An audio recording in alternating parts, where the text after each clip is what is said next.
Hi, I'm Weston. I love talking about the Astros, and I'm here to talk about Game 101 of the regular season. And I would start this by making a joke about wanting to hurl myself off of a building, but it would probably collapse if I did. Oh my god! The game! The game! The game! The game! The game! The game! The game! The game! The game! You ever see a bomb go off and implode someone? That's what the game was. This was awful. This was awful. Now, that's the video. Thank you guys for watching. I'm gonna see, okay, actual video. Like, there's so much to unpack, right? This isn't a normal game where you gotta unpack like a duffel bag or like a small suitcase. This is a whole U-Haul to unpack for this one game. First inning, right? First inning gets underway. They're starting a pitcher, his second career game. And honestly, I'm like, man, that's got to be rough for him. You know, going up against such a great team like the Astros in his second career game. That's got to be daunting. And the Astros show why. Altuve pops out, or no, he struck out in the first inning, excuse me. After that, Brantley singles. Yuli, I believe, drew a walk. Alvarez with an RBI single. Correa with an RBI double. Tucker with a 3-run blast. And then Toro with a solo shot. And while there's only one out in the inning, it's 6-0 Astros like that. And if you're that kid, you go, oh, I just want to go huddle up in a ball and die because this is the worst way to start my second career game. It was awful for the kid. I felt bad. I'm like, man, you know, that sucks for the kid. And apparently, the Astros didn't do enough damage in the first inning. Case in point, we would lose the game. Anyway, later on, fourth inning, right? Fourth inning, Maldonado. Solo home run. Solo home run. It's 7-0. 7 runs. 7-0. And I just want to emphasize this number. The number 7. Like, you led by 7 runs and lost. Right? So fourth inning. Bases get loaded for them. Right? Mariners load them up. A base clearing RBI double. That makes it 7-3. And at that moment, I'm like, it's fine. It's still okay. You still are in the lead. You're good. You're up by 4 runs. It's okay. You can tack on more. And the next inning, you do. Maldonado comes up again with an RBI single. And at that point, you're like, okay, we're good. 8-3. We're set. We don't have to worry. We can do this, right? You can do it. Bottom of the fifth, Kyle Seager with a pair on homers. 8-6. And at that moment, you start to get stressed out. Because why wouldn't you? Right? Why wouldn't you get stressed out? Why wouldn't you start to panic a little bit? And this is really the point that I want to emphasize.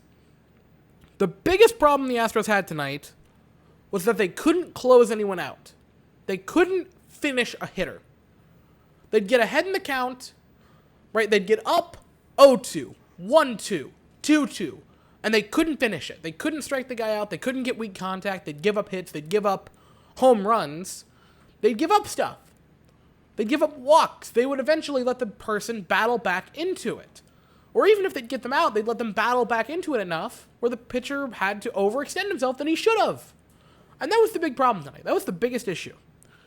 Nowhere is that as prevalent as the 8th inning, right? Stennett comes in, he replaces Blake Taylor, seemingly all well and good. Right, we're going to be fine. A single, strikeout, good, strikeout, that's what you want. Mound visit, okay. Then you get a ground out. There's 2 outs in the inning. There are 2 outs in the inning. Right, you're set. You're all good. Oh, excuse me, in the 6th, there was a shed-long single that made it 8-7. So they're really tightening it up. Right, back to the 8th inning what I was talking about. Right, ground out, 2 outs. You're good. A walk. And then you pull Ryan Stenick. And I kind of get why. Ryan Stenick's pitched quite a few times recently.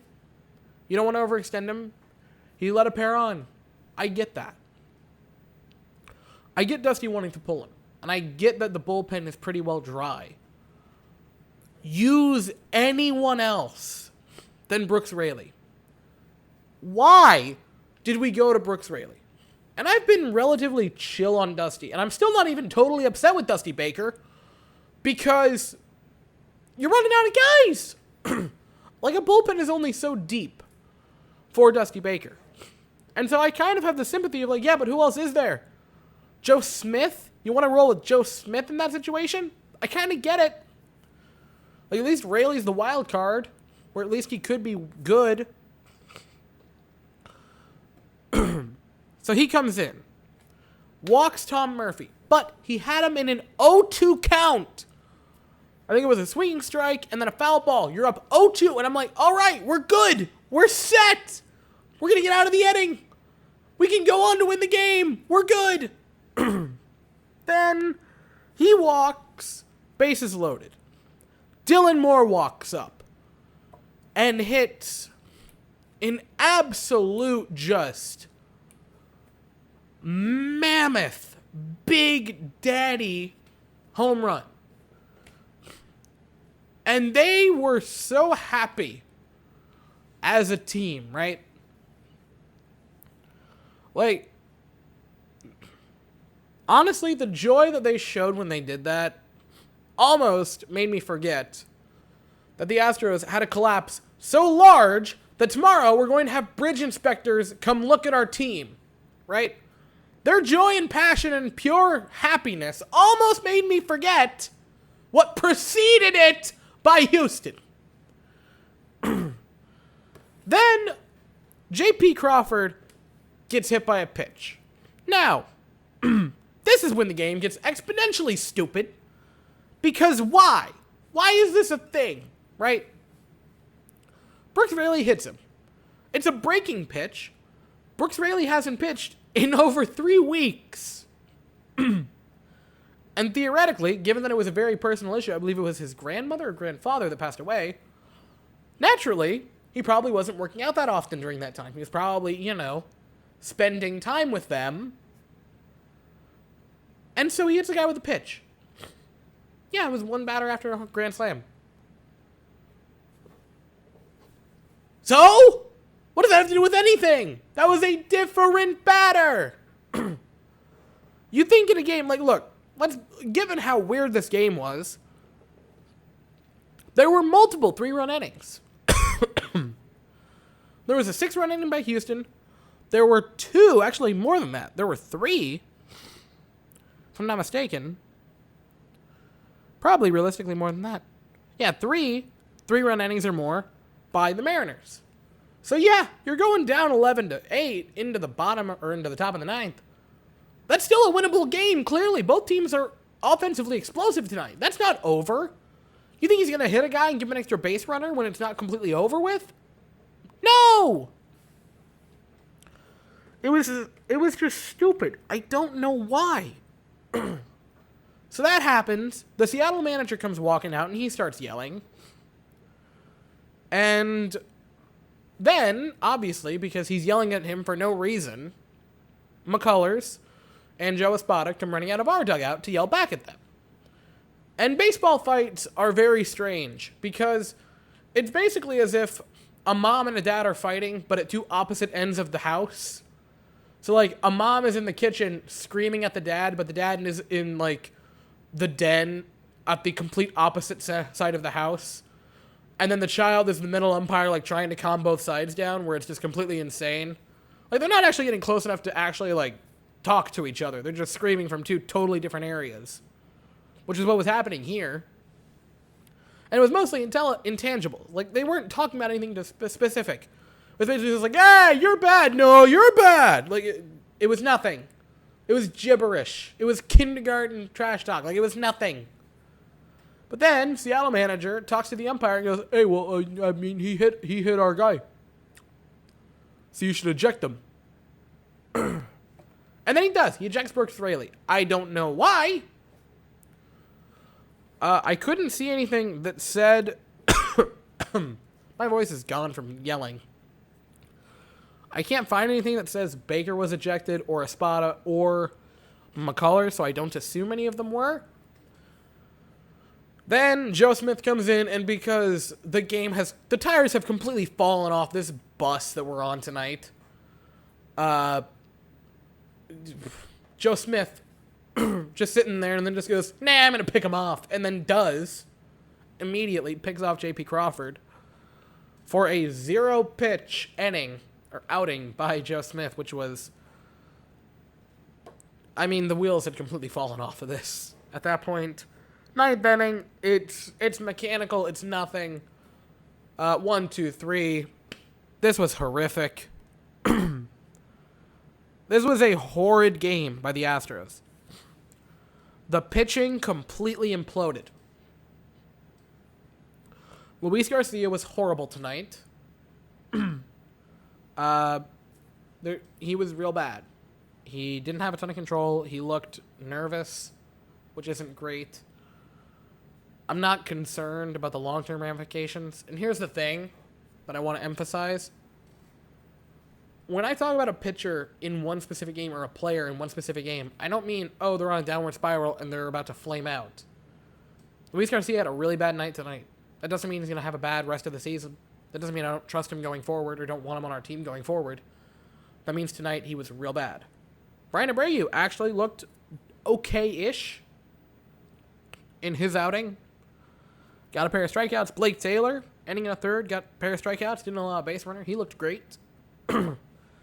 Stenick, I would have been fine leaving in there. He gets the loss. Gives up a pair of runs. Brooks Raley just completely... Wow. Grand slam. Brooks Raley seems like a really nice guy.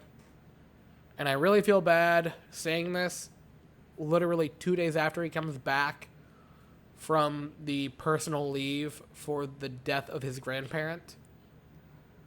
I don't know how you don't option him or just DFA him. Like, I don't know how you don't just get this guy off the roster. He's having a horrible year. He's been just horrific in recent memory for the Astros. I don't know what you do with him. But I don't think leaving him on the roster is an option. I really don't.